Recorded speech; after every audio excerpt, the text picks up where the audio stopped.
kusoo dhawow layaabka dunida. Assalaamu alaykum magacaygu waa Musa YouTube-ka daawanaysan waa Musa Ismaaciil.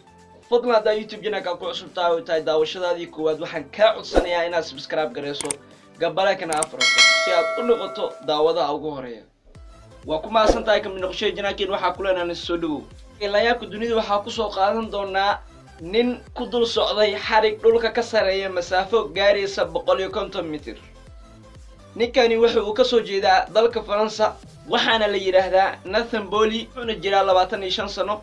ninkani ayaa soo bandhigay mucjiso aanan caadi ahayn markii uu ku dul socday xarig dhulka ka sareeya 150 mitir.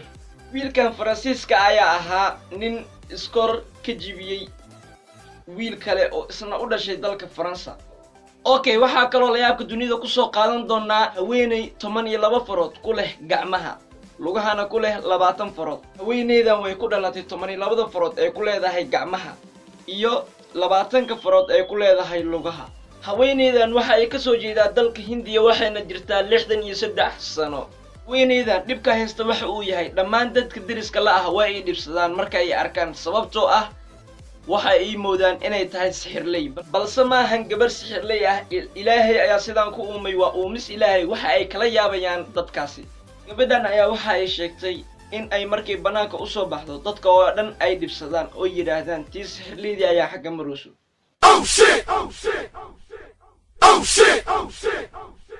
kadib waxay go'aansatay inayba gurigeeda ka soo bixin oo inta cimrigeeda ka dhiman ay ku dhameysato gurigeeda dhexdeeda. waxaan ugu talagalay inaan idinla wadaago labadan layaab. maasanta daawashada muuqaalkan aad daawato waxaa inoo balanaa videoga xiga. bye bye.